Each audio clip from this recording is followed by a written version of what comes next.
Hey,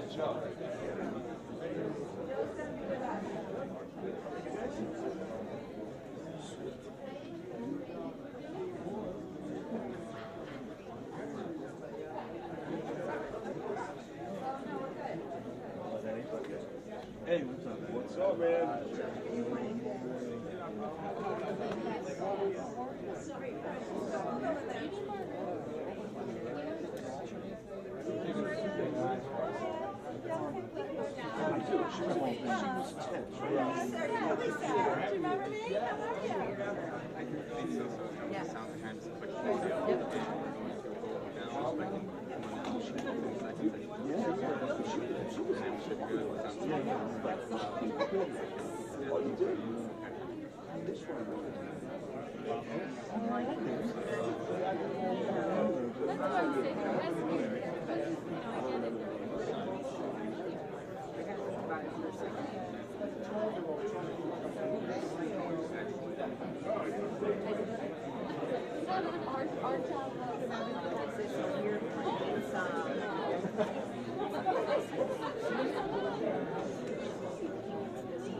Either black and I think they got updated to that. Yes, you are.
That's interesting. So is this why you learn it? Is that how that works? Or you think they will go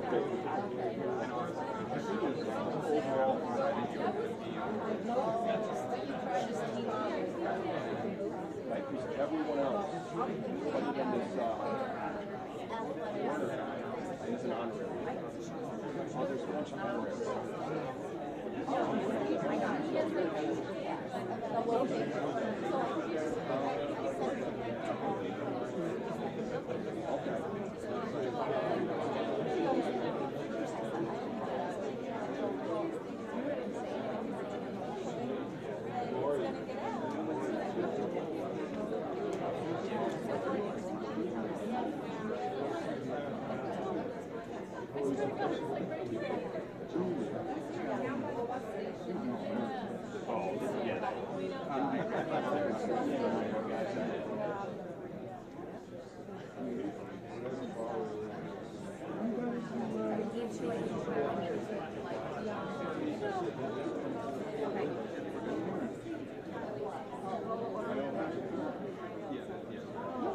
Two on there. Look at you running around with some talent. I got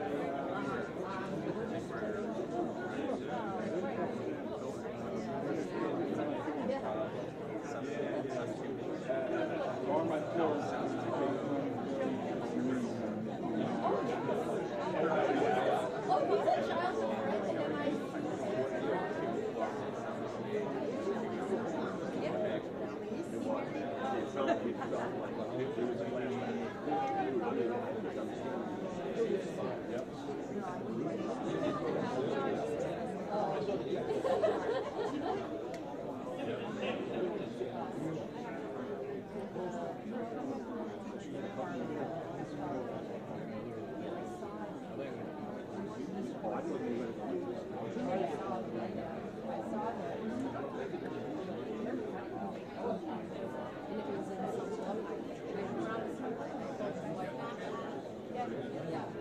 When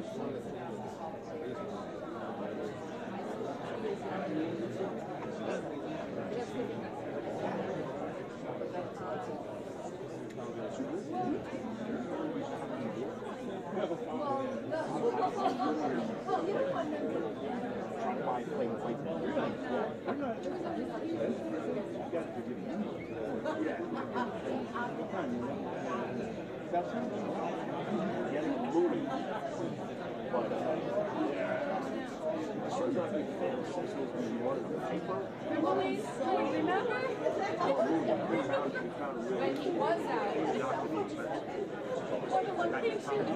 Oh, right. Yes, so he just. My son. Yeah, my son.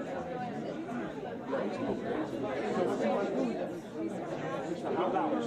Build hours. And no, he's already fine. Good morning, everybody.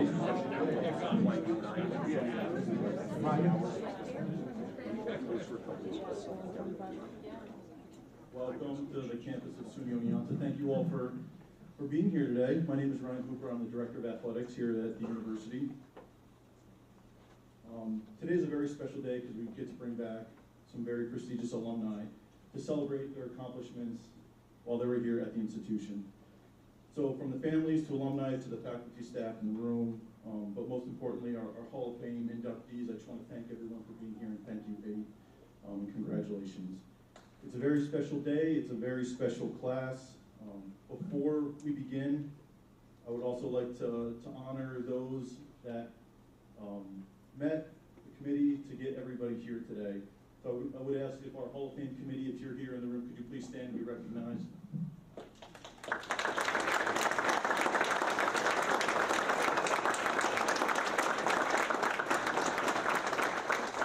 We don't get to this point today without this committee.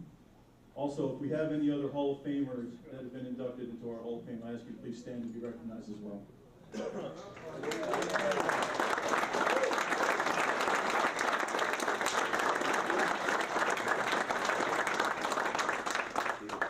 It takes a lot of work to go through the list of nominees that we have, and Jeff knows better than anybody. It's pages and pages of former athletes that have made a huge impact on our athletic department and on our campus, and it's really difficult to narrow it down to just a handful every single year. So once again, it's a kudos to those of you that are sitting here in front of us today. We try to build every year the group that we're bringing in, and it gets more difficult because as we're honoring those of you today, we continue to have wonderful alums that are graduating, so that list keeps building and building, and as Jeff knows over there, it just gets very, very difficult. In a few minutes, we'll have the opportunity to hear from each and every one of you. You will do a little bit of a back and forth interview with our MC, Jeff Hazard, over there. But I would like to be the first to congratulate our 2024 class. That class is comprised of Rubin Prophete of wrestling, Sue Bailey of women's basketball, Meghan Donnelly of field hockey, Chris Thornhill of men's lacrosse. There we go. Ronald Tulloch of baseball and men's soccer, Elizabeth Muller Busta of women's tennis, Kaitlin O'Sullivan of cross country and track and field, and Brooke Davis Trotta of women's soccer.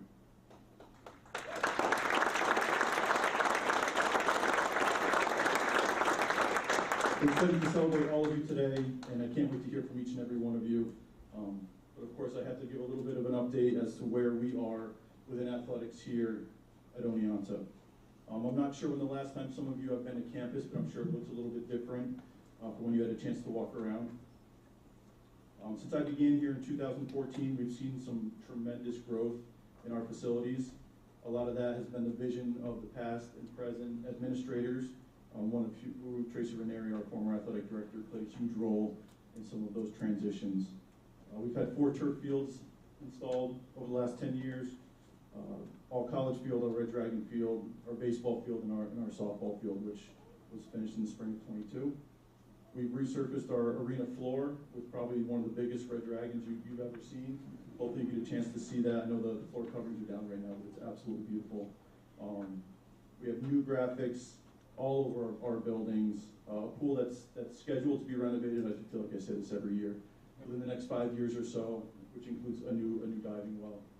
We've expanded our fitness centers for our students because we know the need for our students to be able to have the opportunity to recreate and have the proper fitness facilities. And with that expansion, for the first time, is allowing us to have our first ever athlete-only weight room, which will start in the fall. So we're very excited to have that. And we couldn't do those things without the administration that we have on this campus and the support that we have from our administration and our facilities department.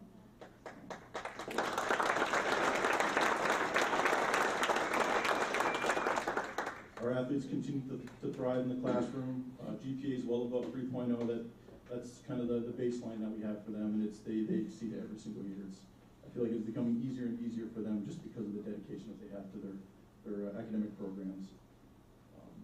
They're recognized with our Chi Alpha Sigma inductions, our Commissioner's Academic Honor Roll. We have Academic All-Americans.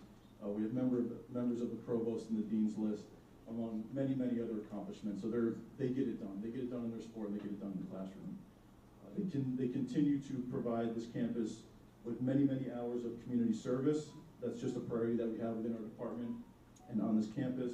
This year alone, they did over 6,000 hours of community service. They raised almost $5,000 for charities. They ran many successful awareness events, including our Move for Love and Morgan's Message awareness games. They did a Gift of Life cheek swab this past year, and from that, we found three bone marrow matches within our athletic department, which is absolutely amazing. That's something we continue to do.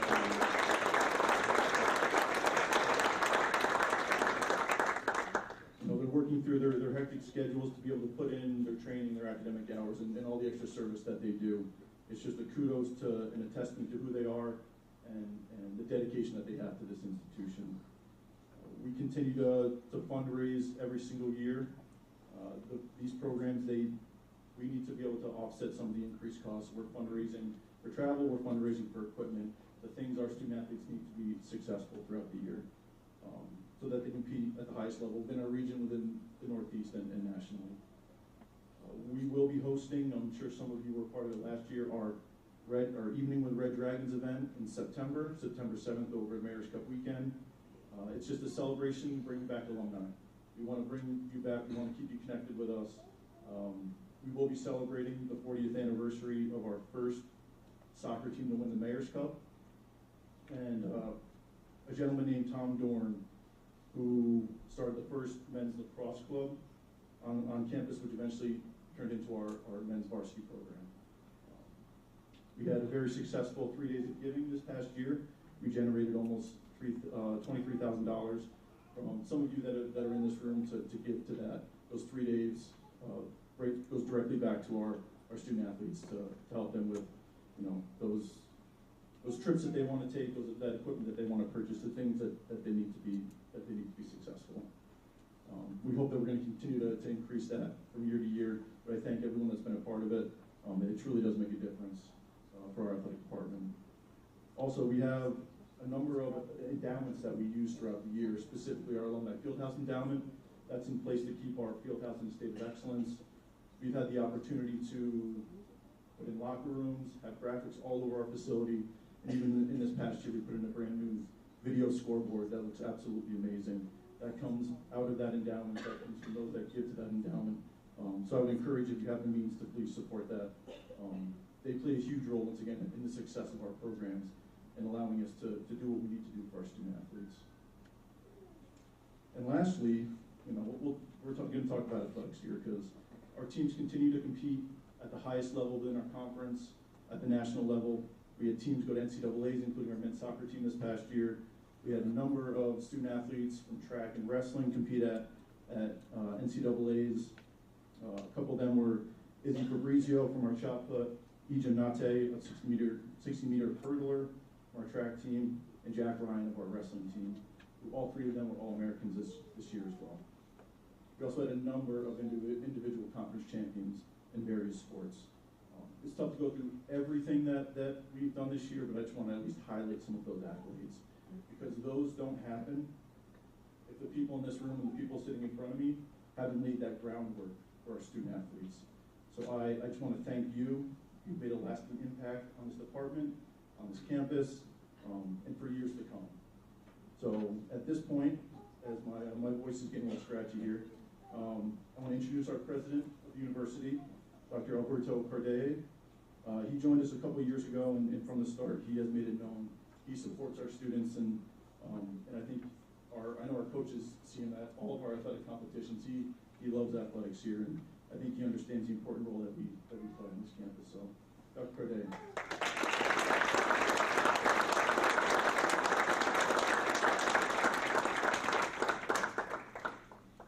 Thank you, Ryan. Thank you for the opportunity to speak, and welcome to all who are joining us today. This is a special weekend, our alumni weekend, and we love to see our alum come back.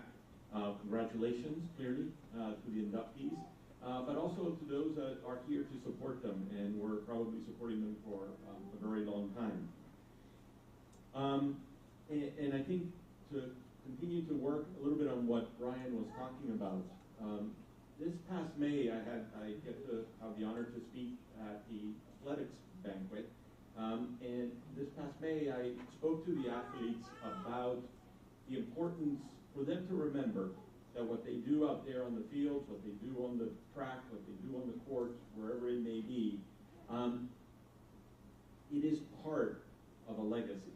It is not just their team at that particular time or their 4 years here. You know, the first teams at SUNY Oneonta started in the spring of right after the institution started. So it's over 130 years of sportsman, of student athlete history at this institution. And they are just the current caretakers of that athletics. And it's important that they remember that they're building upon that legacy of excellence and commitment and resilience. And the reality is that all of you who are already Hall of Fame inductees, all of you who are going to get inducted today, all of you who are athletes and may not have been inducted, that's the legacy. You are the legacy upon which our current student athletes are building upon. They are standing on your shoulders. They are building upon what you have done in order to continue to build SUNY Oneonta and Red Dragon athletics into the future. I think if you are here, you probably follow college sports and college athletics. And if you don't, even if you don't, it's hard to escape these days news about the challenges, not only in higher education, but also in student athletics, in collegiate athletics. I would say that if you just listen to the national news, you would say that college athletics is not in the best of shape, that there's incredible pressures to change it and to dismantle it. But the reality is that, you know, it's almost as living in parallel universes. The reality is that at Division III, at the SUNYAC conference, we competed at SUNY Oneonta, that is not the reality. We are a shining star to all the troubles that ail a lot of college athletics around. And it reminds me of a saying that the late Argentine soccer star Diego Armando Maradona had, and he said, and it's interesting that he said it, but he said it nonetheless, he said, "La pelota no se mancha." The ball doesn't stain. And what he meant by that is that no matter what happens in the sport, the actual action of playing the sport and competing never gets stained. That is a beautiful part of the game, and therefore, whatever happens in the business world, in the management, in the managing of the sport, it does not get stained. And I think that Division III and SUNYAC and the athletes of SUNY Oneonta also are not stained. These three, and I believe that our legacy here shows that it shines. It doesn't stain. It shines with excellence, integrity, and commitment. So congratulations to the award winners, to the inductees. But also thank you. Thank you for your commitment to maintaining the integrity and the strength of Division III college athletics and for what it really should be. Thank you very much.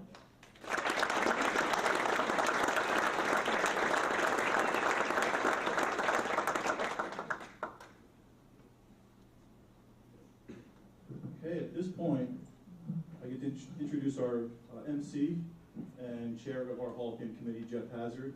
He's been doing this for a very long time. He created the Hall of Fame, and he's the reason we're all here today. So we're very much looking forward to these interviews right now. So, Jeff Hazard.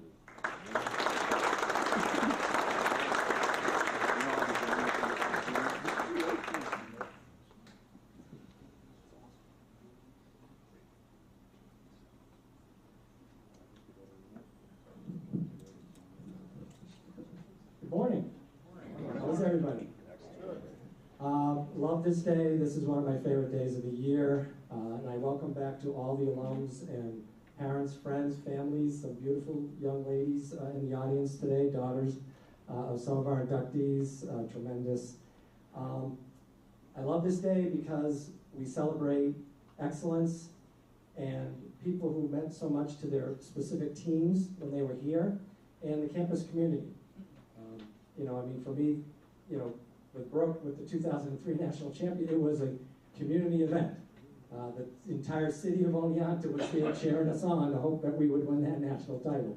So it's bigger than all of us, but certainly when we get it down to here, it's going to be wonderful to celebrate every single one of our inductees and just listen to their stories about what it was like at the time when they were here. Because we do 1962, Mr. Tulloch here, he was here during the revitalization of a lot of our teams and some of the programs, and certainly a treasured alum, committed alum. He served on many committees. Post-graduation for this college, he is like Mr. Oneonta himself. So, you know, it's going to be great to listen to him as well. So before we start, I do like to take a moment to remember those individuals, Hall of Famers, who are not with us today and who may have passed since the last time we had our induction ceremony. So if you could please join me with a moment of silence.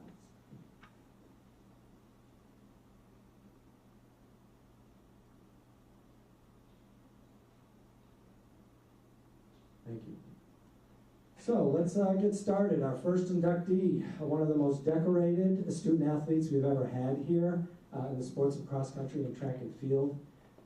Multiple All-American, SUNY champion, you know, conference champions, all-region accolades, certainly multinational qualifier. When she qualified for the cross-country championships as an individual, she became the first woman to do that in almost 20 years. So, I mean, she just kept raising the bar along with some of the other athletes and teammates that she had at that time to be able to move our young cross-country track and field program ahead and move it into where it is now, where, you know, people know who Oneonta is. We weren't on the map when she kind of started, but then we finished third at the national championships, and then everybody knew who we were. She was a big part of that. So certainly help me welcome Kaitlin O'Sullivan to the Athletic Hall of Fame.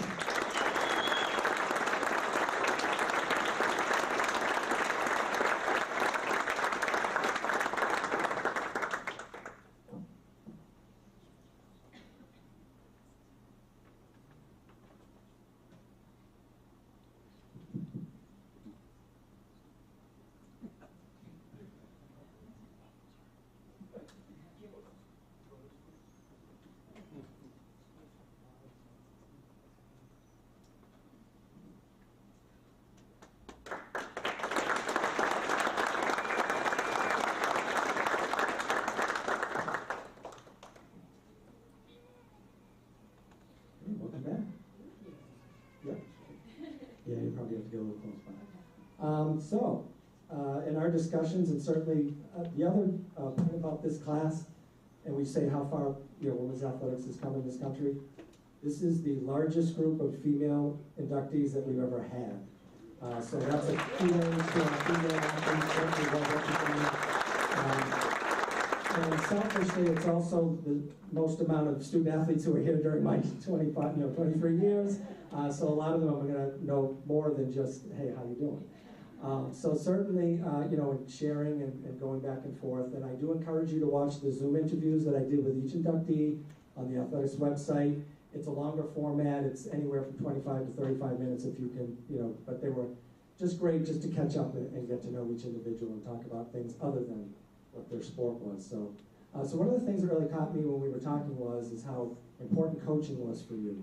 And, maybe you weren't, coming out of high school, weren't that top runner, but certainly you had known Matt LaPiccolo through some running camps. So why don't you talk about that and how the importance of coaching made you just achieve some of the things you did? Yeah, so when I came to Oneonta, I wasn't, certainly not the top performer on the team. I barely qualified for the conference championship, and I was barely the top 7 on the cross country team. But the culture of the team was really instilled right away. That the culture was one of excellence and pursuing your potential to the maximum. And it hit me right away, and I was inspired by the teammates that we had. Especially in track, we had a group of women that they had been the first All-Americans in a while. Kelly Stevens, Jen Macri, a group of 4 women, and I looked up to them quite a bit in track. I think Kelly especially, she was a big middle distance runner. I was like, I want to be as good as Kelly. I remember thinking that, and I had great teammates that helped to push me through the summer training, and obviously the coaches as well really instilled that was what you needed to do. You needed to be dedicated year round to reach your potential and to make the most of it. And it just, by my sophomore year, I was starting to see quite a bit of progress. Especially, I got injured in my indoor season of sophomore year. Saw a big increase in fitness and performance in outdoor my sophomore year. And then my junior year was kind of a breakthrough year for me. And I think it was just a testament to what they said. It was a lot of the trusting the process. That if you continue on the path and just trust that everything that you're doing, it's gonna come together. That was a new thing for me, and I did. You can see the little increments coming through, and the coaches really just put together a great culture, and not just the coaches, but the whole program in general. It was that culture of pursuing excellence and being the best that you can be. So by my junior year, again in indoor, I got sick right before nationals. That was the first time I qualified for nationals, so I didn't perform as well as I hoped. But then outdoor, that was in 2006, qualified again, and ended up finishing second in 800, third in 1500, and our women's team, which we had 4 or 5 women there, we came in third as a team, which was super exciting. The memories from that experience I'll never forget. And then continuing to after. For those of you who might be distance runners, the 800 and the 1500 are probably the 2 hardest races to run. The 800 is not even, it's a sprint now, it's the way they run. So she had to do that like within an hour of the 2 races? About that, yeah, and we have trials. Each race has a trial too, so it's a multi-day event. So we did have to qualify for the final and the trial race for each of those beforehand, the day or 2 beforehand. Right, so she finishes second in one and then comes back and finishes third in the other one, so that's pretty impressive. Third and 15. Yeah, so yeah, that's just, again, I think, again, like you say, the coaching and the culture of the team. So Kaitlin still competes, and she's trying to qualify for the U.S. Olympic trials in the marathon. So can you just talk about how that base of being here, going through that success has maybe helped you in your pursuits? Yeah, I think it just overall being here has just instilled a love for the sport, and it's something that I continue to try to work on and excel at, even post graduation. I think the sport in general, I seek that out anywhere I go. Other teammates, other people that I can share that experience with, just like I have here, and that's a huge motivator, even more than the success. But I think it's just still chasing those dreams, and kind of trying to continue to live on beyond 4 years here. So how do you think your Oneonta experience is, maybe talk about some, your experience here and how, that's carrying on through your.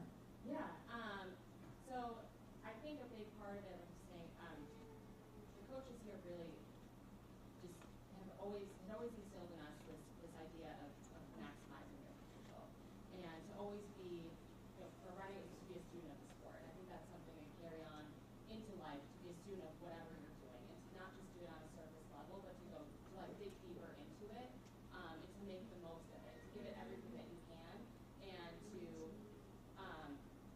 really make sure you're going all out for it. And I think that's something that extends beyond running. Everything that you do, that you're giving it everything that you can. You're asking good questions. That's something that they always wanted us to do, is to try to ask good questions. It's not just do what you're told because someone told you to do it, but understand why you're doing it. And I think those are things that I value greatly, that I've taken from the program, that I carry into other things that I do, is just to really understand the why. And I think that helps you to be the best that you can be, so you can make good decisions to keep going forward. Yeah. Is there anyone that you'd like to thank? I mean, there's so many people. I mean, it was definitely a community effort here. It's something actually I talk about with my partner quite frequently when we watch running. It's interesting, like it's an individual sport, and people will finish races, and instead of saying like, I did X, Y, Z, they're going to say, we did X, Y, Z, because it's not just you, even though it's an individual performance, it's really about a community of people. So certainly here, there's Matt, Piccolo, Mike Schmidt, the coaches, were instrumental. I think in taking me from somebody who was kind of floundering and not sure where to go, into somebody who could be successful, and seeing that in myself, and being able to achieve that. I think, Jack, you were a part of that. You were a part of our whole community of people. Tracy, your team, the soccer team, I think was a big part of just showcasing that success, and that was the culture of what we do here. I mean, you guys did athletic trainers about a lot. There's a lot of people, and I think all of our teammates, I mean, Musu and Ashley, obviously, in that moment, those two exceptional athletes that I continuously look up to, and really set the tone for what it meant to be a successful person and student athlete. Again, beyond just athletics, that success is not just in athletics, but it's in everything that you do. And you take that same mentality through every single thing that you do. And they really showcased that, and it's like that was the only option. There's nothing else. So yeah, I think, and my family, of course, everybody here that have supported me throughout all of the years, and putting up with all of my running when we have things to do, but great support throughout all of the years. I really appreciate that. Congratulations and welcome to the Hall of Fame.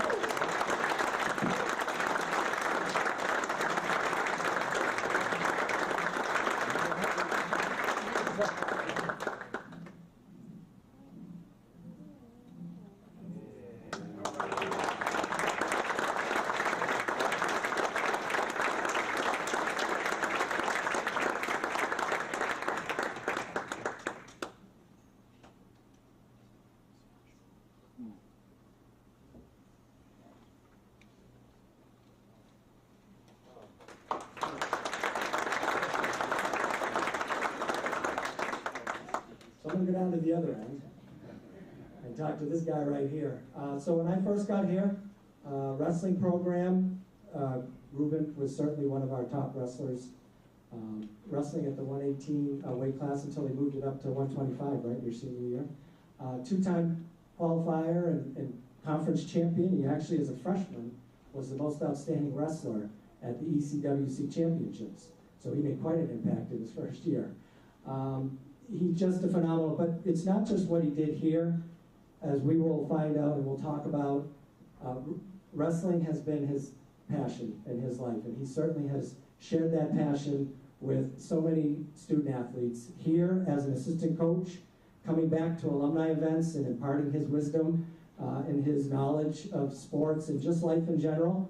And now as a high school coach, the first girls coach in his school district for women's wrestling, which is pretty exciting because it is an emerging sport.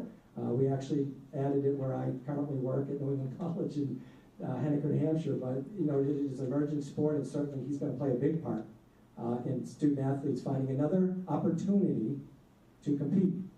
So, welcome to the Hall of Fame, Rubin.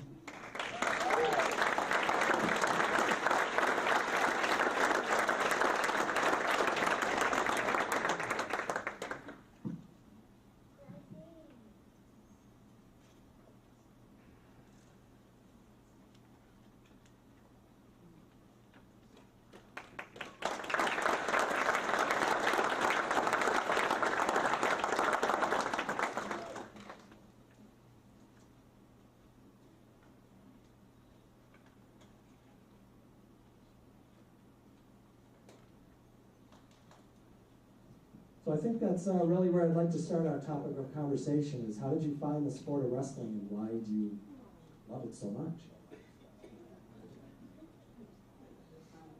How did I find the sport of wrestling? That's a really interesting question because I don't know if a lot of people know this, but I was born in Haiti and I went to the States when I was 10 years old, and the sport over there is soccer. Call it football. There you go. There's a lot of confusion in my life, you know. That's one of them. And to tell you the truth, my brother, he did it when I was in seventh grade and eighth grade. And I was like, okay, why not? It's because I grew up in a big family with six children in there, and we always fighting. I didn't always come out on top. I wanted to find a way to come on top. And I thought by learning something and how to get around somebody to play them, because I'm number 5 out of 6, so there you go. And because my brother did it, and I decided I'll give it a shot. I simply fell in love with it right away. And that's how I found wrestling. So coming here to Oneonta, by the way, Rubin's dad is here. He's 91. Could you please stand up?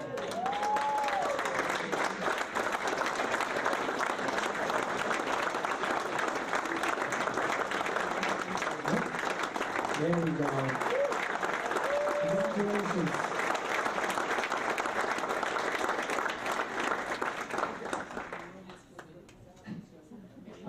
So you found your way to Oneonta, and certainly Al Sosa, who's also with us today. Thank you very much, Al. I know you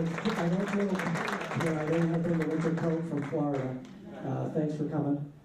So talk about that Oneonta experience, and really, right away, you were one of the best wrestlers on our team. Yes, Oneonta, well, high school, by the time I was a senior, I was a big fish in the pool. And a little fun. When I came here, and I thought I was really tough because I was very well in high school. I'm sorry. Turn that light in.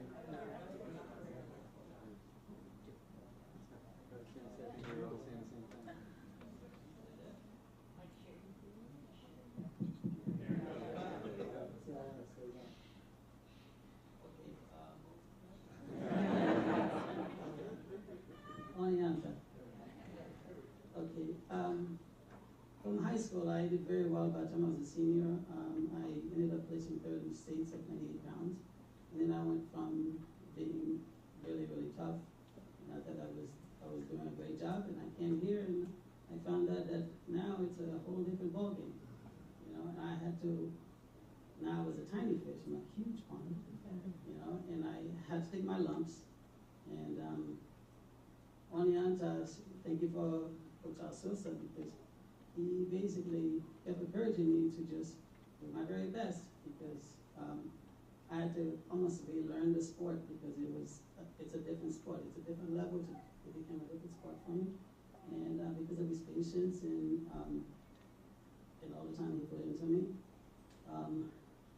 it allowed me time to grow and get better and enjoy the sport again, and then do what I did. So now, your involvement in wrestling and in passing on what you learned, like how important is that for you to be able to make an impact? Yes, I've always enjoyed like teaching others, especially young kids, And this is why because I've always done that, I've always tried to find a way to continue that since with coaching and coaching expert. I mean, ever since I was here as a freshman, did the back in the club, and so I was very much a part of that. And after that, I stayed around for another couple of years, and I ended up coaching here. I again fell in love with that. Then I went to Roach University. That was another change that I've always done, that I did. We did well over there as well. And now I'm actually coming from the college level to the high school level. We did very well as a high schooler, but then of course, like we were talking about earlier, that they need somebody to start at the ground level to work with the girls, and lo and behold, confusion. Why not? Let's give it a whirl, right? So I decided to continue doing that, and that's what I'm doing currently. So is there, and again, we appreciate Al being here, but is there anyone else here today or maybe in the past that you'd like to thank? Well, there's so many. Coach Al Shear, he was my very first assistant when I first came to Interstate. He was he was one of the best people, but not just a coach. He was one of the best people that I've ever met, and he's always has his door open, allowed me to come in, vent, because when I first came to Oneonta, it was the first time I was really ever away from home, away from we're a very tight-knit family.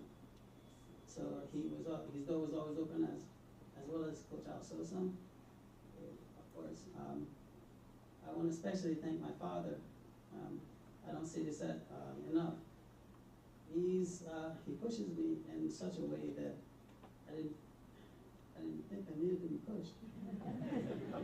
But there's lessons that he taught me over the years. They basically come. I'm kind of like really understanding what he was trying to teach me, and I'm very thankful for that. Just 1 second, I'm going to do this in Creole for a second. Papa, merci assez beaucoup pour tout bagage au fait moi, et tout bagage continuer de faire moi depuis petit. M'pa konn ça pour dire parce que des fois m'pa choisir moi assez bien pour me dire merci beaucoup. M'pa konn combien merci m'ta dire pour me vraiment rester vraiment dire vraiment comprendre qui j'aimerais apprécier ou qui j'aimerais d'amour comme papa. Merci beaucoup et c'est tout bagage ça.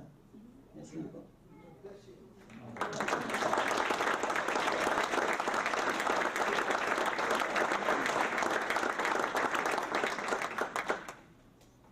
Also, I would like to thank the Oneonta for being so open to pretty much everyone, all the young athletes that comes through the door, and they do their very best to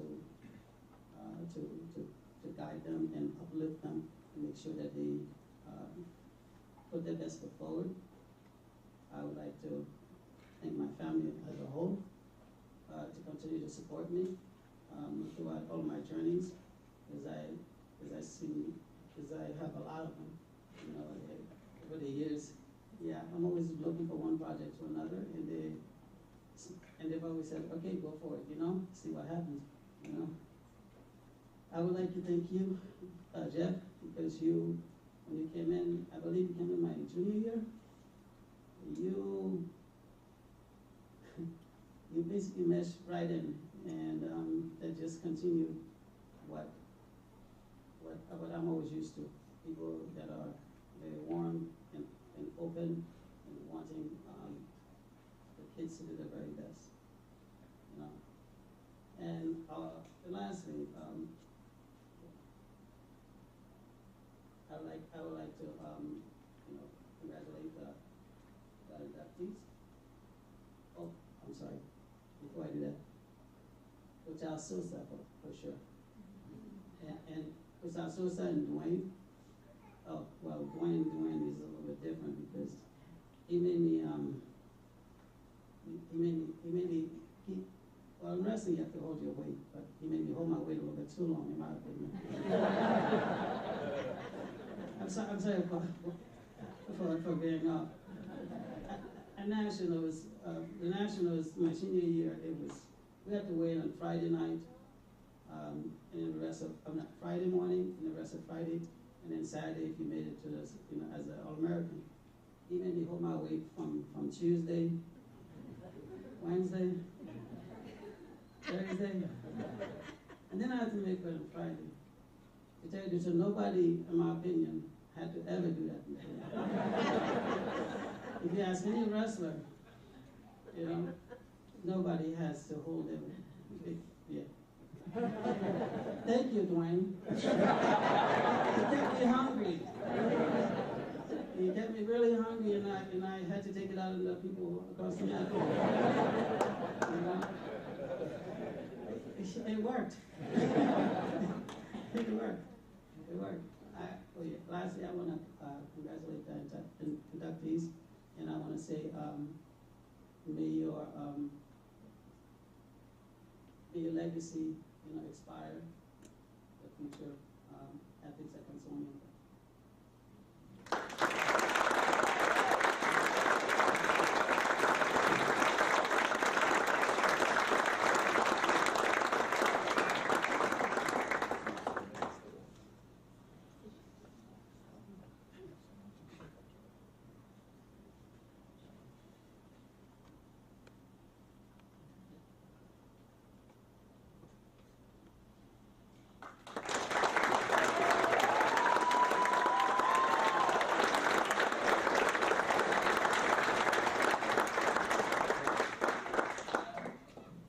We're only 2 in and it's already there. Thanks, Rubin. That was awesome. Our next inductee, basketball player from the mid to late 80s, part of some very good teams back then. Certainly one of our Hall of Fame committee members, Mike Tulloch, fought very hard and knew that she was a player from back then because he was certainly a player. He's a Hall of Famer himself.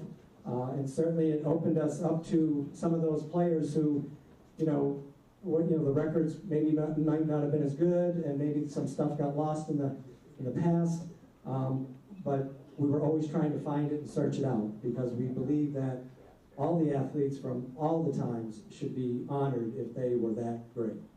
So certainly this next inductee is one of those individuals. And she graduated here as the all-time leading scorer. So that's pretty impressive with only, 2 years with 3-pointers? Yeah, so she didn't have the luxury of 4 years of 3-pointers, and who knows, maybe she would have scored 1,800 points, I don't know. So she did everything. She rebounded, she had assists, she's still in the top 10 in all those categories, and scoring. Even though we've had all these years since, she's still in the top 10 in scoring, which is pretty amazing. So certainly, it's my pleasure to welcome Sue Bailey to the Athletic Hall of Fame.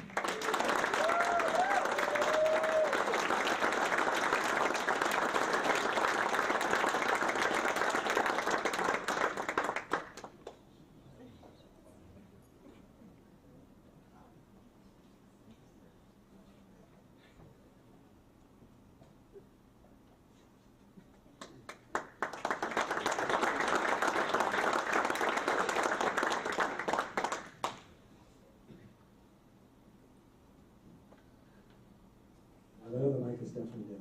Sorry. Maybe it was me. Everyone else me. Certainly, welcome back.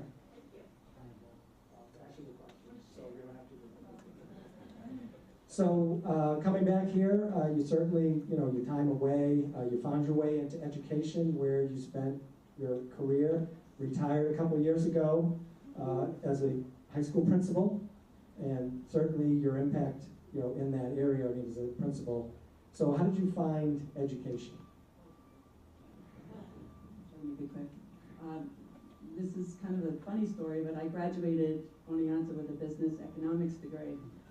So talk about a career pivot, but I was telling Jeff when we spoke that I just kept going back to the counseling piece, the HR, employee assistance programs, and whatever job I had, I was lucky enough to have some really good experiences in my early 20s in the business world, but just kind of just felt that pull back to that area. So I ended up going back to school for school counseling, and I ended up being a school counselor for 7 years, and then an AP, and then a principal for 15. So, yeah. So I kind of went around in a circle, but it was worth it. So, how do you think your Oneonta experience impacted you? You got to play for, is it, I don't know, Arblock, yes, Arblock. What was that experience like, and how do you think that helped you? Playing for Coach Blodgett and Oneonta for 4 years was really a wonderful experience. And I think what was also is every year the team changed a little bit. Somebody would, graduate, and then new girls would come in, so the dynamics would change. So that was kind of cool, but each one of them really made an impact on my life. Coach Blodgett was calm, cool, collected, very dedicated. I also had some other wonderful coaches who I'll talk about in a minute. But also just, I think, as far as getting into my professional life, I think sort of, being a student athlete, I think we talked about this, being a student athlete to me, it was important. It was important to me to do well in both things. And I think when I was here, I learned a lot of skills and tools that help you in life, and you can utilize those in life, learning how to prioritize your time, learning how, right? We talked about this. So you also learn about yourself, I think, as a learner and as a worker. And I expected a lot from myself, and I wanted to continue to enhance my work ethic. And I think that translates into your, professional and your personal life, and certainly it did for me. We do have some teammates here. Could the teammates please stand? Thank you very much for coming.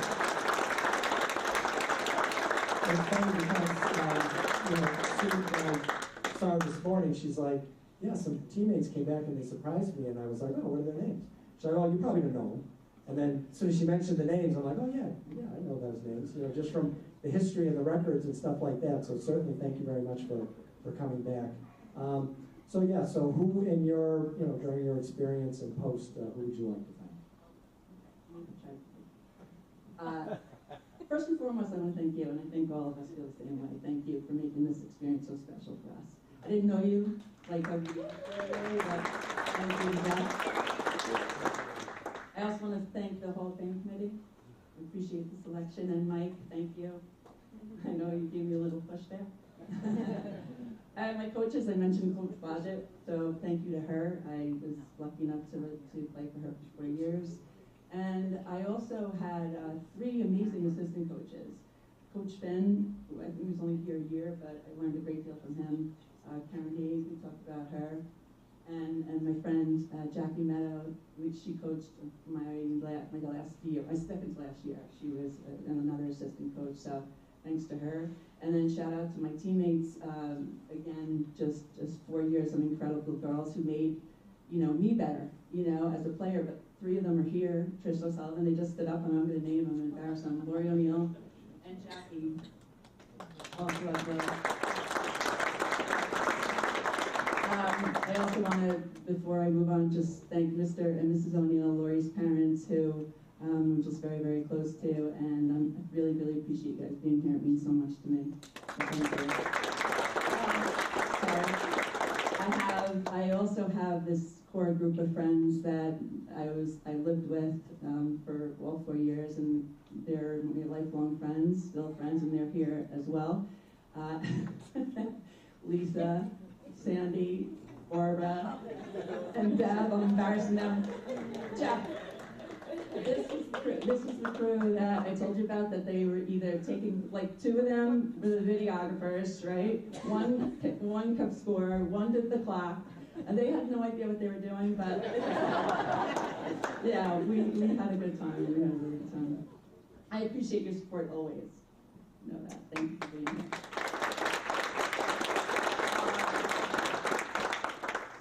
I have my boyfriend Joe here, who, honey, you had nothing to do with any of this.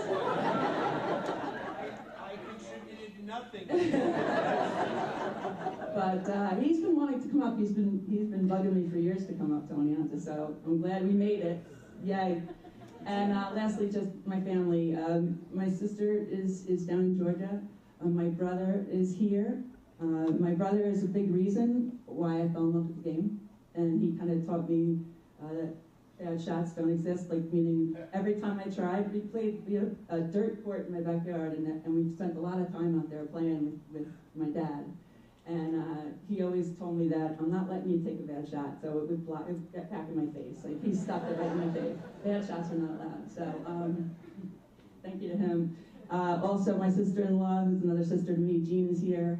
My two nephews, one came from Albany, one came from Charlotte, Michael and Scott. Oh, thank you. Lastly, I want to thank my mom and dad, who you and I talked about, that they're here in spirit. Today is their 67th wedding anniversary. So I just so blessed. They were such a part of my athletic career, and they were always there for me. And I'd like to think they're with us now. So thank you all. Appreciate it.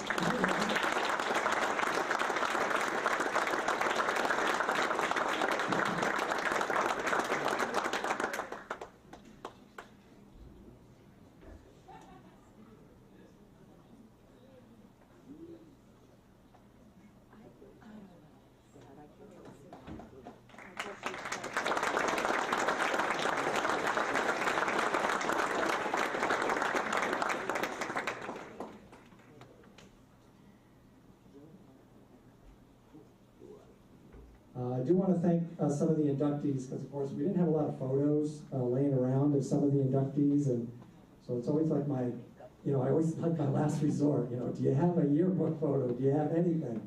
So certainly Sue provided one, which was awesome, and Ron was nice enough. He found a picture that I could use, and certainly Chris was like, I don't know if you're going to be able to use this. It was like a 2x2 little thing. I'm like, I think I have a scanner good now, so we'll be good. We'll be good.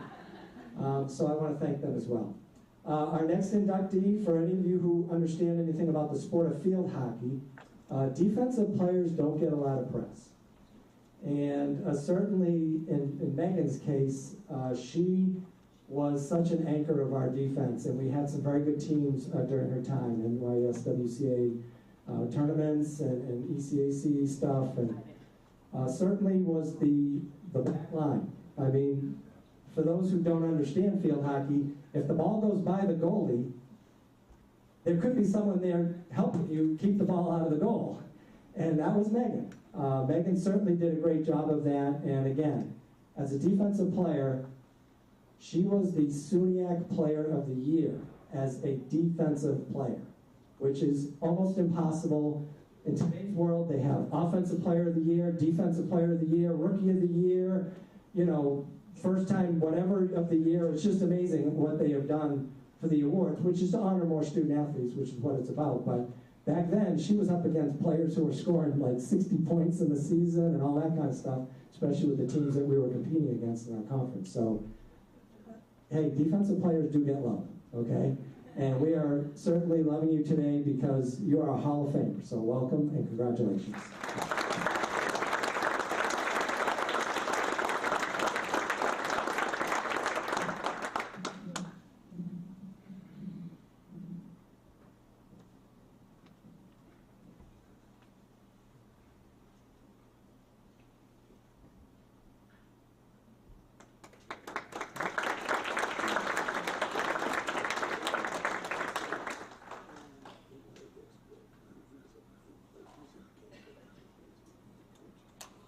Congratulations and welcome back.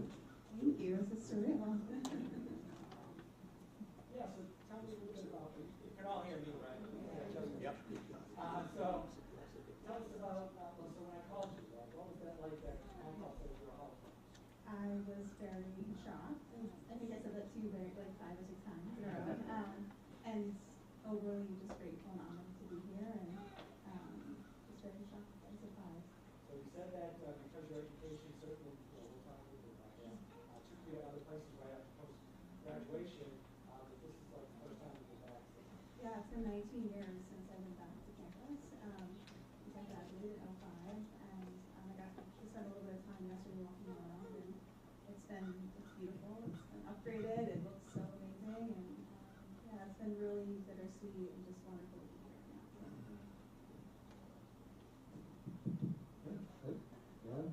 Yeah, this is back there. So of course we talked about you play on the old AstroTurf, which was like playing on concrete. It's so hard. If anyone has ever played again. Now back then that was state of the art, right? Hey, let's put an AstroTurf field in. Let's kill our athletes. I'm sure. So now we have our nice field turf situation, whatever. But playing with the players that you played with, and they certainly were a great group of young women, and certainly very competitive, because I know some of the ones you played with, and they did not want to lose much.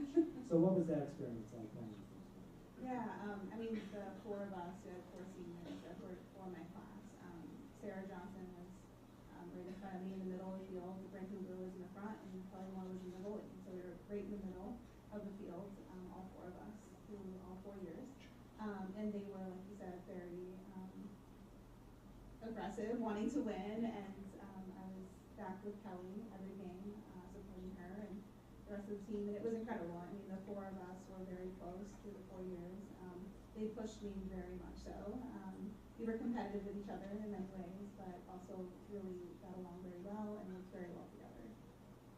So you are currently working on your PhD. PhD, yes. Yeah, doctor, yeah. Okay. So you talked a little bit about someone on this campus who was very impactful for you. So could you talk a little bit? It was Monica Grau, who was with us for many years, but talk about her impact on why you're now searching out education. Well, Oneonta, my experience at Oneonta was not just athletics. I mean, it was a huge part of me, but I also very much got involved on campus and with the student leaders here, and did a lot with orientation.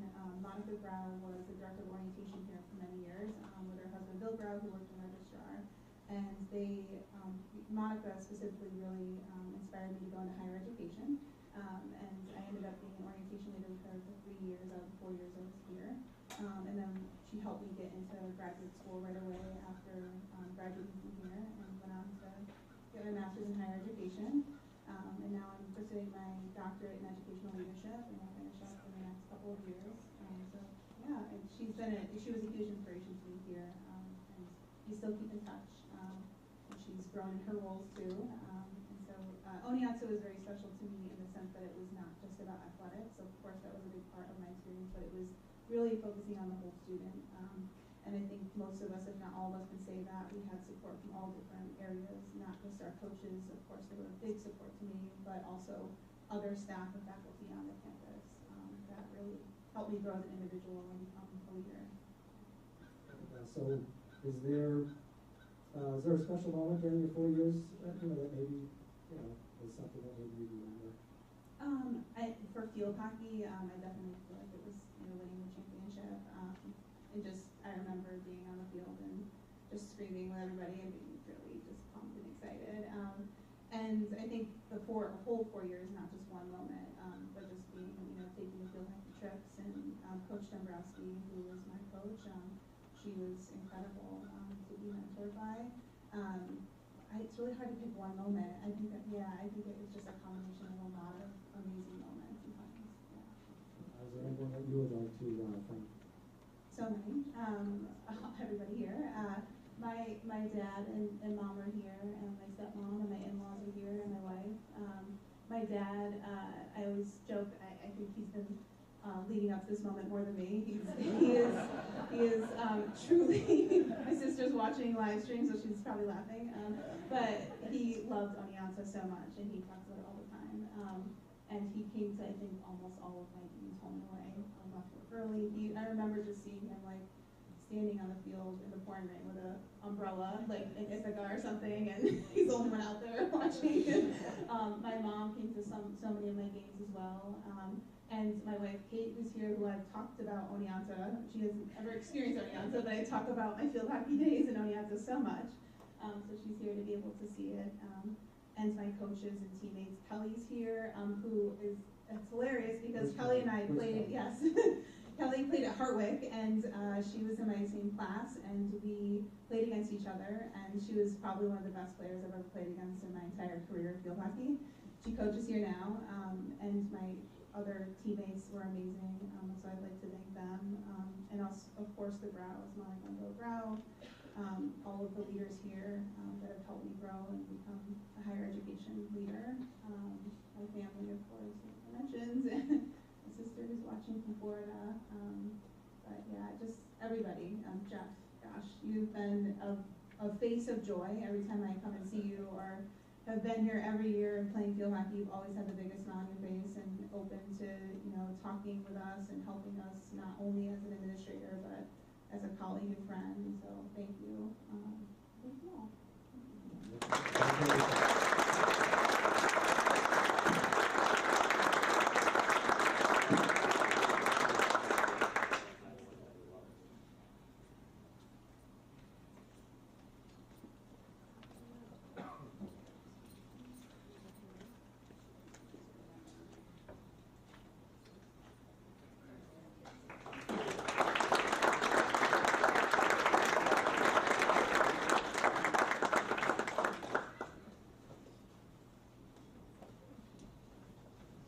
Are you enjoying Oriana, Kate? Awesome. We love it too. We love it too.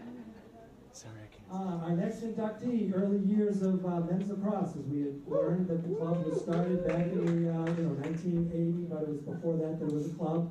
And certainly we want to thank those people who pioneered men's lacrosse here. And I do know that Al Sosa is a big part of that too, when he was the athletic director, bringing the sport here. So we certainly want to thank you, Al. You're connected to many different individuals here today, aren't you?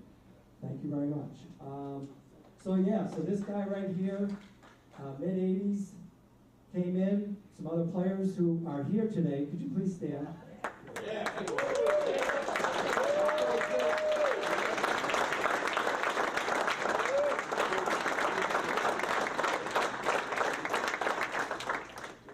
This is going to be fun, I can tell. Although I am disappointed, Ed, that you did not wear your Hawaiian shirt.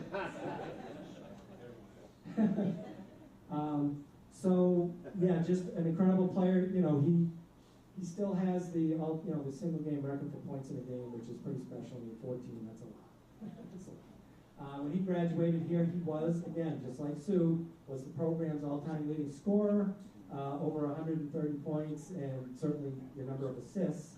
He wasn't just a scorer, he was kind of like the playmaker, and Ed pretty much says that's why he scored all the goals, because Chris just kept feeding him the ball, which, you need someone like that on your team to be able to do that. So, just an incredible player with these guys.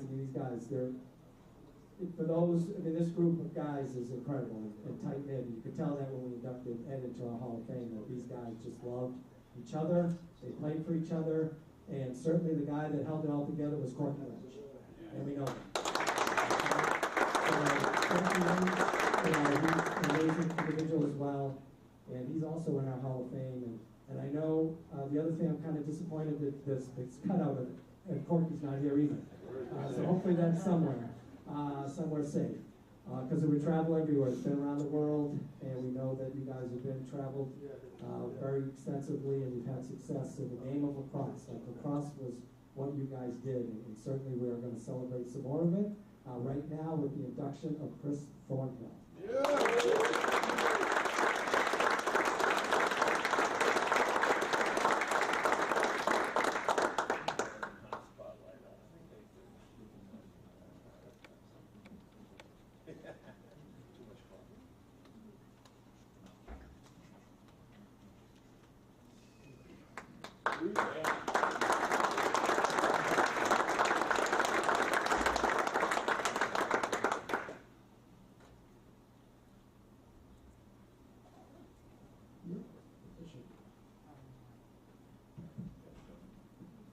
So I'm going to start out with an email that was forwarded to me by Athletic Director Ryan Hooper from some fans. So we're going to start with a little email that was sent to us. It has come to my attention that Chris Thornhill will be honored by the university this June for his accomplishments with the school's lacrosse program years ago, perhaps when the game was played in black and white. So I wanted to add some color to how Chris has been promoting the sport of lacrosse since those days of collegiate glory. Chris settled to raise his family in Pompton Lakes, New Jersey, a lacrosse desert at the time. Despite several failed attempts by others, Chris's tenacity and charm led to the creation of a recreational program about 15 years ago with the help of several other like-minded individuals and, more importantly, their tireless spouses. I cannot overstate the difficulty of starting a program from scratch in a community with a legacy of other strong spring sports. Chris's ability to recruit talented local parents to help with teams and carry the torch speaks volumes of the culture he helped create and foster. Fast forward to 2017, and you have the birth of the first high school boys program. By 2020, demand for girls lacrosse materialized, and Chris's daughter, who is here with us today, Grace, the field as in their inaugural season. So she played on the very first high school team at Pompton Lakes. That's the name of the high school. Okay. The town's recreational program is currently bursting with players. The high school teams are swollen and building each year. Countless graduates of the program are playing lacrosse in college, Shenandoah down in Virginia. And hundreds of towns' youth have discovered their own passion, camaraderie, and the joy through the creator's game, as Chris often refers to lacrosse. Like every team sport, individuals discover and earn their roles to achieve victory. Chris rose to our town's captain through his determination, grit, and unwavering love for the game. We are grateful. Signed, nearly every resident of Pompton Lakes.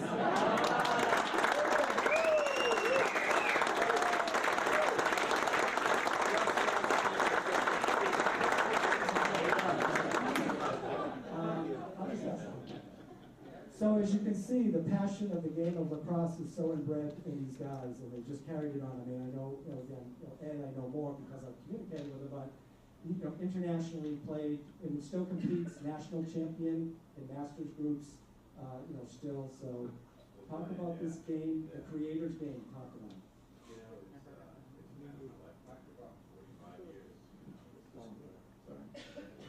First time. But yeah, I mean, it's been, I've loved it from day one, grew up playing baseball, and then my buddy Pete Hoffman, the older brothers played, my brother loves me, guys are 2 years older than me were playing, and the first time I picked up a stick, I just fell in love with it. I've been playing ever since. I play every Wednesday night. My shooting's gotten better, my foot speed, not so much. No, it's just been, just been such a blessing in my life. And the main thing, the best thing about it is just the friendships you make. These guys still in my life to this day, 35 years later, just amazing. So what was Great, it like? great group of guys. Yeah, what was it like playing with them on the field? It was a lot of fun. We had a blast back then on and off the field. It was a struggle the first couple of years. Not gonna lie, we started out, I think maybe 14 guys on the team freshman year, sophomore year, a few more, but we kept at it, and we really had a culture. The culture of lacrosse in general is a lot like hockey. We're all into the group, and it's all about the group. It's not about the individual, and a lot of that has come down from Native American culture, that spirit of Native American reciprocity. It just you see it in our sport, and you see it in our community, and it's just amazing. But playing with these guys was we were all in. We weren't the most gifted team you ever saw, but we were all in, and we fought from day one. So it was a blast. And toward junior year, '87, we started getting a little better, and then winning some ball games. And '88, sadly, we didn't have SUNYAC, but SUNYAC disbanded for some reason. But we beat every SUNY team that we had on schedule that year. We had some big wins. So really, I think it comes down to legacy. And so what for you, do you want people to remember about this game and what you love so much? To remember about this game, well, just that, I think they touched on it. It's about community, it's about team. It's about the collective, it's about collaborating as a group. It's about, it's about your teammates. It's not about you. So it's very being up here, because I know I'm not doing the whole thing without you guys, and without my group of Lighthouse and all she's done for me. So is there anybody additional that you would like to defend? Allison, of course, Grace and Dylan, it all starts with them. My parents, thankfully, are home, they're able to watch this from home. They're still in a house in Fort Jeff Station. They built in 1959, amazing. So, my folks, I'm the youngest of 5. My older sister Judy is home. She's the only one that's not here with us. She's home taking care of mom and dad and taking care of her grandkids. Older sister Judy, brother Gary, brother Dave, sister Gail, all my in-laws too, like it's not just my siblings. I would call them the outlaws sometimes, but they're just like blood to me and become brothers and sisters themselves. So it's just a ton of support. Definitely want to thank Coach Lynch. She was on how he did it. He kept us all kept us all on the straight and narrow, kept us all organized, and just a wonderful, wonderful guy. Did a lot for all of us on and off the field. High school coaches coming up, and it's, you talk about, the youth program that started, and that means, a lot of time. I'm sure go by the high school and see kids playing and kids going up. The high school, you grow Ken Dawkins, Ken Valslav, Ken, Jack Helm, Conrad Bernanke. Ken Reese was our varsity coach in high school and legendary lacrosse coach. So, without the foundation of learning the fundamentals of the sport at that level in high school, I wouldn't have been half the player I was coming here and wouldn't have a lot of these gifts in my life. So that's what that is the hope for me, that these kids and Grace, like I was thrilled when Grace wanted to play in college because I wanted her to have some version of what we have. I was just thrilled that she wanted to play ball in college, not for any other reason than that. You walk on campus, you have a group, you have a group of people there, and these teammates are great. Tony, Ed Ryder, of course.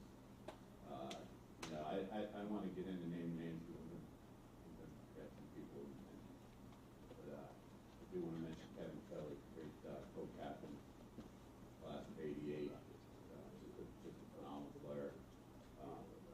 Really good player. So again, I could name everybody, but it's a lot. I don't want to forget anyone. Before we send you on over to your back, we have a presentation on behalf of the team. This is something that they do. It is rated G, don't worry. Yes, everyone gets a stick. Oh, Look at that. Hall of Fame. I brought my traditional stick with me this weekend. So that is for you.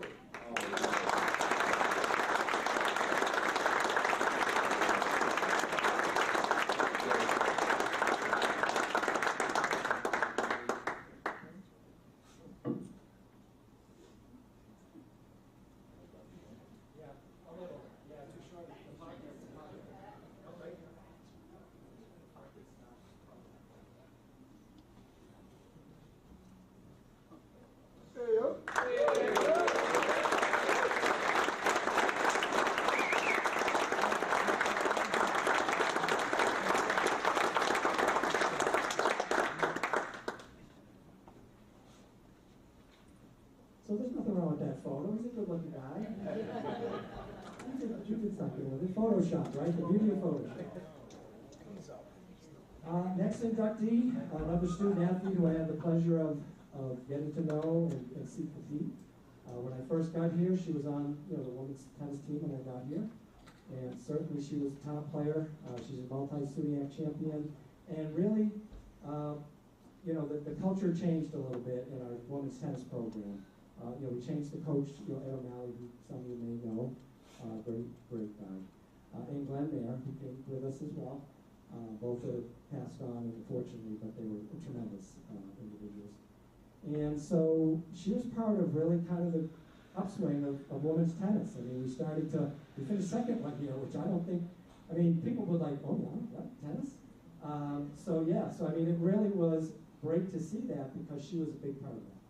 And being a Sudiac champion, a 3-time captain, made it to the final 16 of the ITA regionals, which is with all the private schools, you know, the Middleburys and all those that come down to play.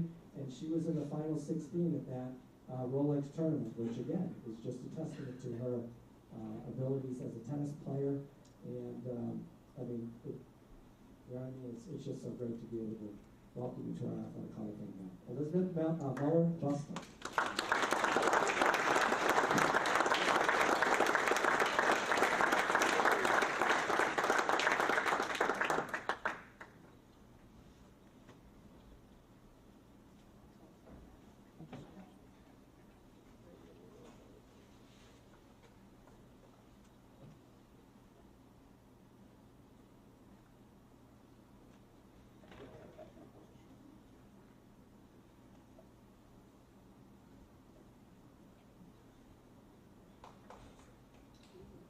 So we have these three little pretty young ladies behind you here.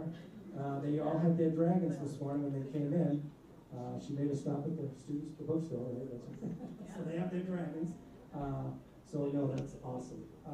So your journey here, certainly, you know, what do you think that 4-year experience was like for you? And actually, it was a 5-year experience for you, but you. And a bonus semester, right? Sometimes you need to take a break, and that's okay. I still finished. Oneonta was great for me. When I first came to Oneonta, I did a campus visit with my aunt, and loved it immediately. I learned so many lessons here about confidence and about believing in yourself and growing as an individual person, where I was very shy, reserved, quiet at home. And coming here, I had coaches who suddenly said, no, you step up, you lead, you got this. And so that was just really cool to have that support, and to know that yeah, you got this. So I would really like to talk a little bit about Ed and Glenn, because you did take a season off, and a lot of times, you know, you may never, you know, who knows, right? I mean, we're just trying to regroup and all. And they were constantly just kind of checking in, but they weren't checking in on, hey, when are you coming back? It was, how are you? Yeah. So talk about Ed and Glenn.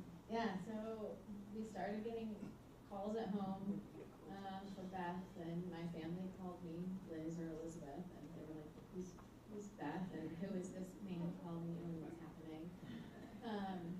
But it was Coach calling truly every week, hey, how you doing? He never once asked, are you coming back? It was just, how are you? Are you okay? I'm here for you. And so that experience now, you know, translates to, you know, what you're doing. You know, you're out in Ohio now. You took your family, you know, you're out there now. Yeah. What's that experience working for Nationwide Insurance? Yeah, I'm at Nationwide Insurance. I left Oneonta, moved down to North Carolina for a while. Met my husband, started having kids, and went, ooh, family's great. Let's go find family. They can help. So we moved to Columbus, where my in-laws are. My parents then followed. So both of our parents are in Columbus with us. Yeah, and I'm at Nationwide, working in procurement. But yeah. So you still play tennis? I do, yeah. 3 times a week or more. I can squeeze it in. I'm getting the look of not more than 3 times a week. Yeah, I squeeze it in as much as I can. So what about Oneonta is it for you? What's the most telling thing that you can say about it? Oneonta's home away from home. I loved it here. I would stay here over the summers and work the youth tennis program in the summer. I took the kids over to Wilbur Park yesterday briefly, because no one was there, so there wasn't much to show other than an empty tennis court. But this was a neighborhood where you would go to the courts and you would show up, and then somebody else would show up, and then suddenly you're playing a match, and you don't know when these people are, but you're playing a sport that you love. And it was great, and it was every single night of the week. That's what we did. And so it was just a beautiful home away from home. It was great. And who would you like to say thanks to? So first I want to thank you. Reading the write-up, I'm not a statistics person, so reading this the first time you sent it, I was kind of shocked at all the information in there, realizing kind of where that was. So thank you for tracking all of that, but also just being that constant throughout the career here. Ed and Glenn, of course, miss them both terribly. They were so inspirational. My family's here. And do it. Enjoy. Thanks for coming. I appreciate all the support from you too. Congratulations.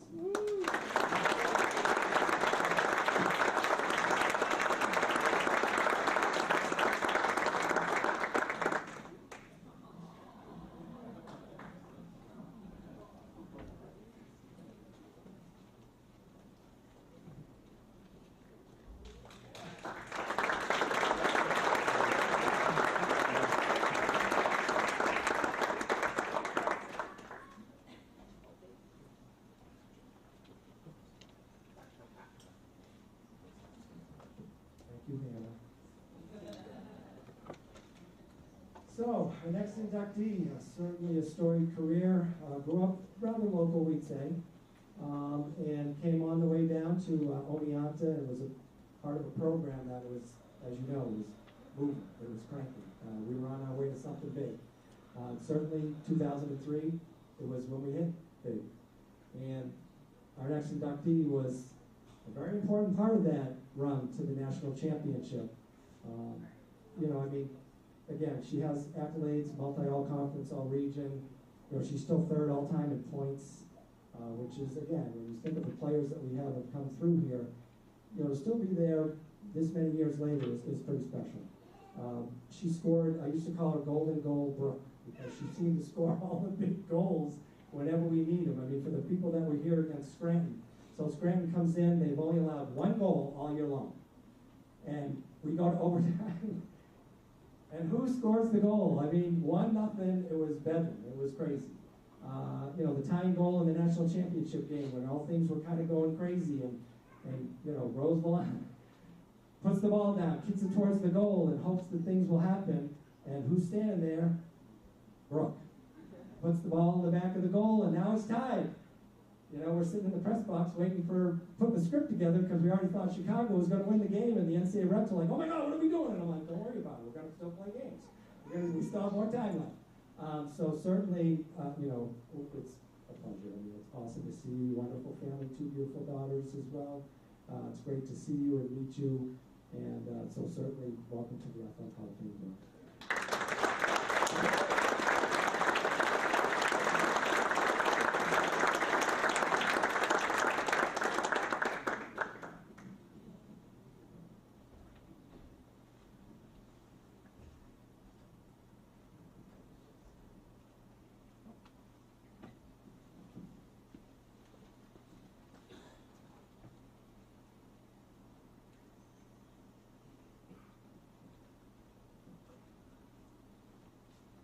So since your graduation, you did go on and get an advanced degree, but you've only had one job since you graduated, pretty much, teaching first grade?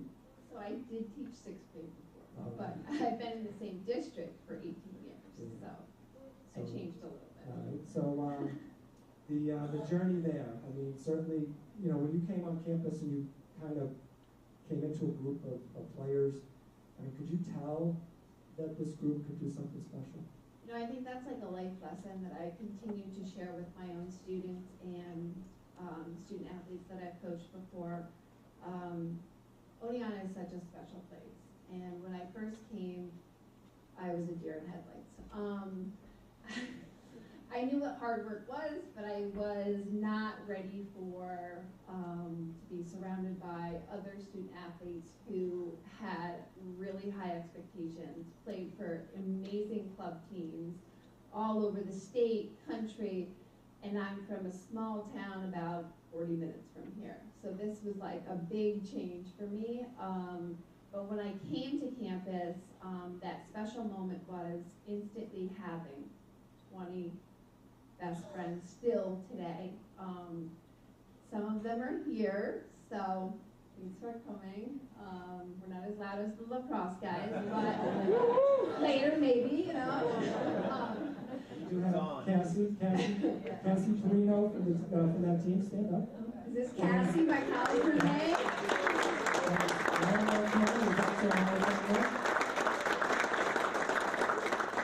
You know, so like I said, just coming to campus, having those 20, 25 instant friends really meant a lot to us. And we had a bond, and we knew it from the beginning how special it was, and we just did not want to give up, and we certainly didn't. And I'm just so proud that they're still my best friends today. My college roommate is here from Virginia. She flew in for the weekend, so really looking forward to it and spending time with my teammates and my family, and just Oneonta just being a super special place from the beginning. So, you know, after the fact, looking back at this many years, like, you know, the things that you did to help that team win, I mean, you know, you're doing it while you're there, but like, what does it mean now when you think back on it? You know, for my own kids, girls, you listening? Just instilling in them that hard work does pay off. You know, Dave and Tracy, my coaches, thank you for everything. They believed in me when I was in high school, and they would come watch me play, and they're like second parents to all of us, and still are. And we're so connected, and I think that really means a lot of what hard work looks like. People believing in you, surrounding yourself with people who are on the same page, same goals, and just having those people in your life that mean so much to you. Everybody over here has been doing this for a very long time. They've been supporting me my whole life, and you know, just telling my own daughters, work hard, it will pay off, and no matter what you do. And I'm just so proud of them as well, and then hopefully someday they will continue the trend. Will they be here in Oneonta, or is that something? Girls? So, is there anything outside of soccer that made an impact on you on campus? I think someone was saying it earlier, Meghan, maybe you, that Jeff, thank you for everything. You know, in a leadership role here on campus, we could always count on you. And still to this day, you know, having that connection, these conversations with you have just been amazing, reliving all of the memories together. And that really was a true testament to the college of everyone here believing in student athletes, and that's so important. I know I felt so supported from all areas, not just athletics, with, you know, the education department, professors you would randomly see on campus. They would say, good luck, don't worry about the homework. I'm like, thanks. You know, just people in the community that would believe in us. We just felt really special. And also the other student athletes, we had a very big bond. We knew everyone on every team, and that is special. Like, you don't get that all the time at universities, and we always supported all of the other teams, and I think that made a huge difference, knowing that all of the faculty and staff believed in us, along with all the other student athletes. Again, we were all competing, but we were all in it, full in, you know, to win it. Anyone other than some of the people you mentioned already that you mentioned? I'd like to thank Liz McGrail. She's from Stanford, again, small town where I'm from. She was an assistant coach my freshman year, and she pulled me aside freshman year in preseason, and she's like, well, what are you doing? I was awful. And she's like, I know you're better than this, you can do this. But again, I was just like, this is a lot, and just managing it freshman year. So I want to thank her. I know she couldn't be here today, but sent me a really nice message just thanking me and just for all of my hard work, and she believed in me. And I think growing up in such a small town, pretty local to here, I was blessed to still have all of those followers pretty much at every single game. So my small town community followed me here, and they're still following me wherever I go, and I'm blessed to still play with a lot of girls from that area and from college. So I just want to thank my community, the college, of course, the Hall of Fame committee. Thank you for this honor. I'm so shocked. When I got the call, it was Halloween. I was driving home getting ready to take my girls trick-or-treating, and I was like, well, why is he calling me? Really, I'd say And so I just want to thank you too as well again. This is just a great honor. David Tracy, I can't thank you enough for believing in me, being like my second parent, all of those wonderful hard practices. But really you shaped all of us to be successful women and who we are today, and you created that bond for us. And that's never going away. I mean, I'm so blessed that my girls get to call the girls that are here like their aunts, and that's so special. And now all of our children are good friends, and it's just going to continue on and on for decades. So I really appreciate everything that you guys have done. Thank you from the bottom of my heart. My siblings, thank you so much for putting up with me for forever, and going to all of my sporting events and really helping me become the person I am today. I didn't have a travel team. I didn't, play for elite teams. I just tried to keep up. And that's one thing I could instill to my own girls, that doesn't matter who you play for, it's what's in your heart. I was lucky enough to have excellent athletes in a small community where we're from, and that was my travel team. Like keeping up with older athletes, older girls, trying to figure it all out, really made me the person I am today. So thank you to my siblings, and my husband is here, so thank you for all the Oneonta stories that you've had to endure, and all the parties and fun things you get to do with us now, and my girls, and lastly, my parents. Mom, I could have not done this without you. She's been to probably every single sporting event of my life and still goes to everything. So Mom, my stepdad Dan, thank you so much for believing in me and making this happen. So again, thank you to everyone. Congratulations to all the inductees, and thank you.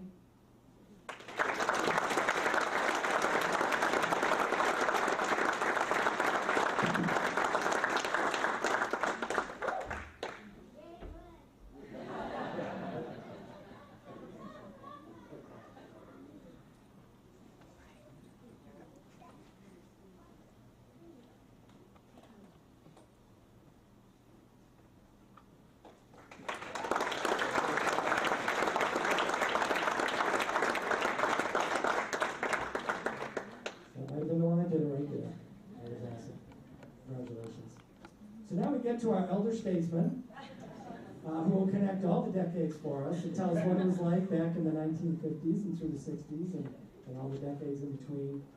Certainly, when athletics were just starting to get going, back in 1955, really we did have teams, but some of the more organized varsity teams, with the men's soccer team in 55, and certainly now the baseball, and started to add on.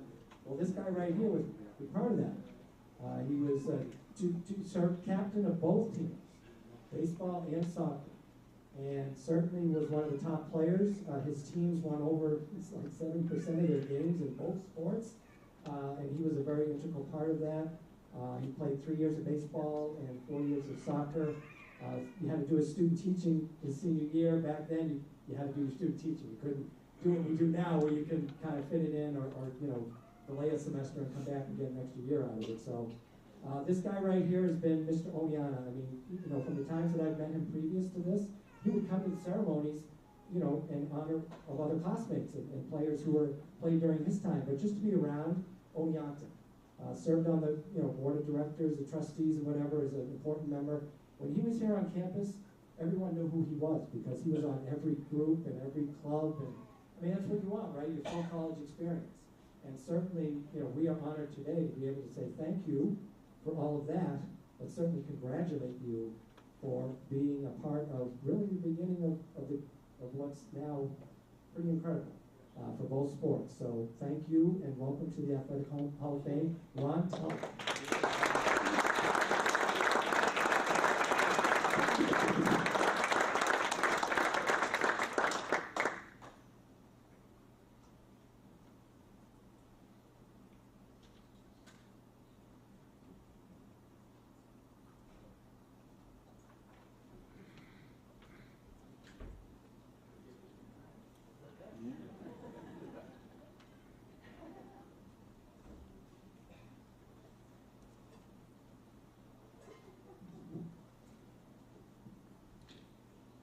Wow. So let's try and see if we can do the cleanup hitter here and see if we can close this program. Nodding off. Yeah. Which is a good thing because obviously it would have been my fault. But this is really fateful, because how many groups of inductees have you had that two people were born in the same hospital? I don't think I've ever been aware of that. Who was born? And you're a statistician? I know. I only can go so far. Well, Chris and I were born at Mather Hospital in Jefferson, New York, a few years apart. Just a little bit. Wow. So now we've definitely connected the decades. Wow, that is incredible. That's amazing. So see, obviously the athleticism in that time must be tough. Or Jeff, Yes. right?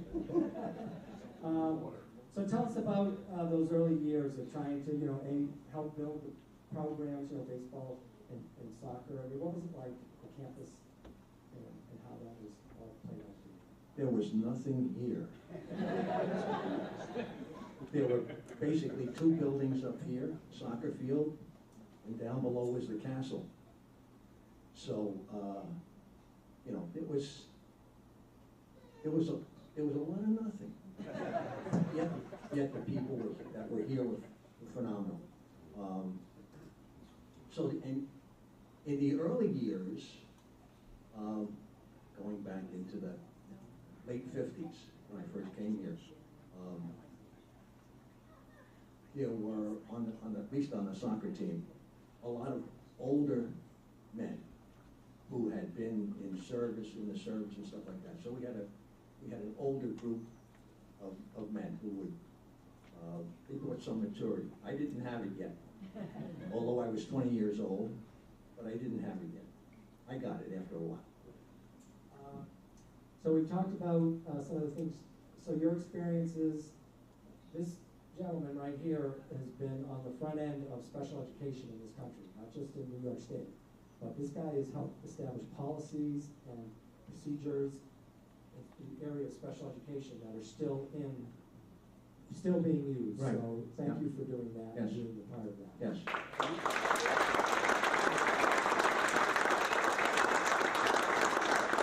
So how do you think your Oneonta experience allowed you to maybe be, because obviously you served in a lot of leadership roles and you were captain of 2 teams, but how do you think, was it something you enjoyed being a captain of, or did you, The whole experience was fun. We just had a great time. The leadership is different now when captains of teams are on campus.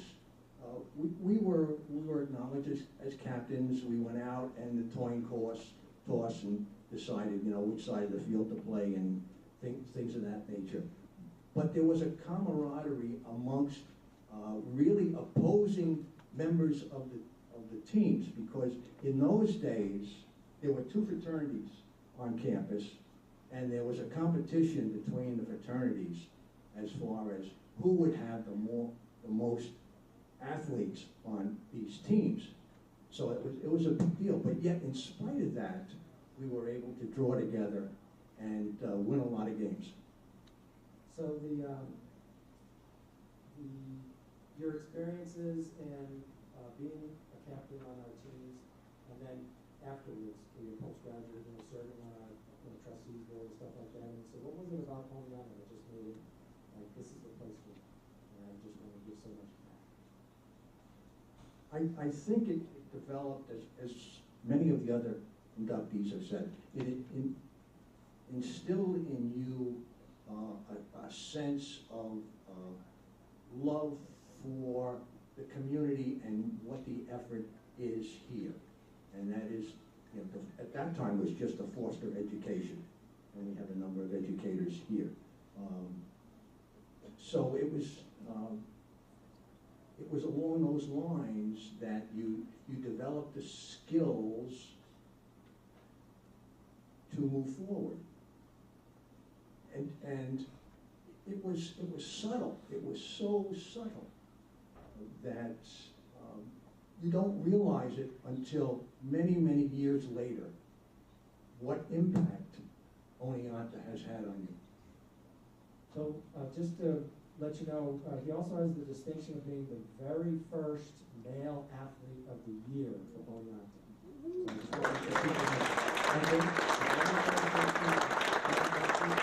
So, you know, a lot of times when I look back over the records, I try to equate people who are athletes of the year here, like, you know, men and women, and if they're in the Hall of Fame.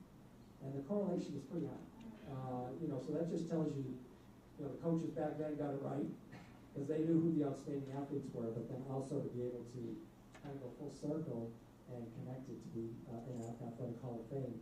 Anyone that you would like to say thank you to? Absolutely. And I'll go back to the faithfulness of this whole life here on campus. As I mentioned with Chris, I'd like to thank a fellow by the name of John Augustine, who in the summer of 1958 was working with me in Sears because I had flunked out of Oneonta. Just as it is Hofstra University. But just as an aside, 10 years later, I got my master's degree from Hofstra and was teaching on the faculty. So.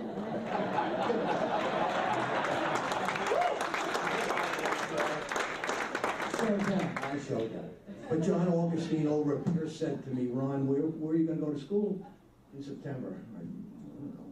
He said, well, I graduated from Oneonta. He says, I can get you in. So I want to thank posthumously John. I also want to thank Mr. McVinney, who was in the admissions department, who had the luck, whatever, to wait for me as I missed my appointment time to show up on a Saturday morning at noontime. I felt like Cinderella coming into town with my father. And I was at the bottom of Old Main, running up the hill, and here comes this guy down. I said, where's Mr. McVinney? He says, I'm McVinney. So we went to his office, and he accepted me. I also want to thank an elementary school friend of mine, Tony Piccioni, who, as we're touring the Old Main building with Mr. McVinney, the soccer team was coming in from practice, and I hear this name yelled out, hey, Lefty! That was my nickname in elementary school. And it's Tony Piccioni. He said, you coming out for soccer? Sure. I never played soccer before in my life. So that was the start of it. And then I want to thank Hurley McLean, who was the first soccer coach for us, right? And then Garth Stam, who took over for him. Hurley saw in me, I guess, some leadership qualities that I didn't know I had, but he selected me as a co-captain of the soccer team and as a co-captain of the baseball team, so that was fantastic. And there's one other person on campus that I want to acknowledge as well, and that's Esther Hubbard. Well, what did she coach? She coached the men's collegians singing group, right? Group of men, 8 to 12, who sang and really were the marketing group for the college, because we would travel around the state singing at local schools, and then the administration, the admissions people would come in and talk to people and get people to come here. So I want to thank them. However, not last, There are some friends here I want to acknowledge also who, Dick Burr, who's on the committee. It's there. Attorney General of mine. Thank you, Dick. And we have, where is Chris and Doug Gershons? Chris, Doug and I sang together in the 80s. Carolyn Lang Lilliquist, class of 63. Her husband, Bob, and I sang together. And there's also another couple here, let me remember their names. Our son Jeffrey, and his wife Dee Dee, they're here. Our son was a goalie at the University of Vermont for a while. And lastly, that lady sitting there in blue, whom I met here, Eileen Arnett Tulloch, many, many years ago, coming down the hall, carrying her books like this. Oh, it was. The other fateful thing is, we graduated in 1962. This year is 2024. How many years is that? 62 years. Another fateful year. So, thank you all very much. Lastly, I do want to present to Jeff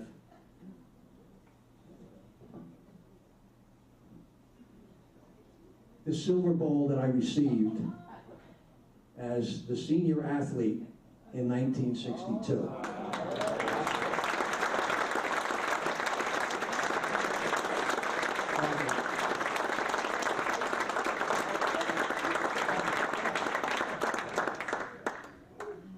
We will definitely find a special place for them.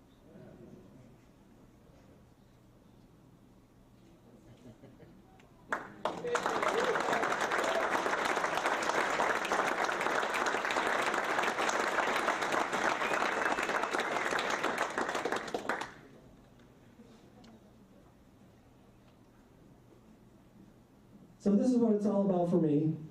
You know, even though I moved on from Oneonta, certainly this place is still the place for me. And you can see why. I mean, we just celebrated 8 incredible individuals, not just student athletes. I mean, they did it all. And certainly they've gone on to do incredible things that just make us so proud, you know, to be Oneonta. So one more round of applause, please, for these individuals.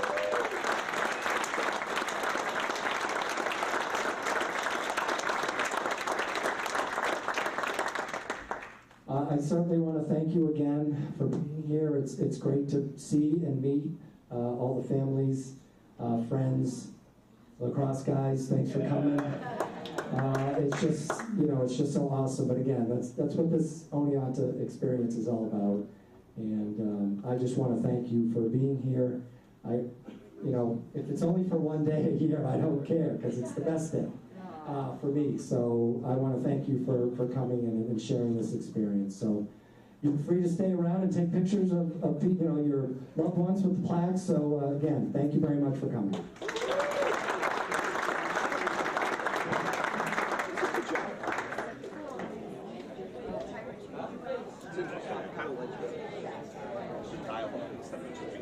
Right, right. You know,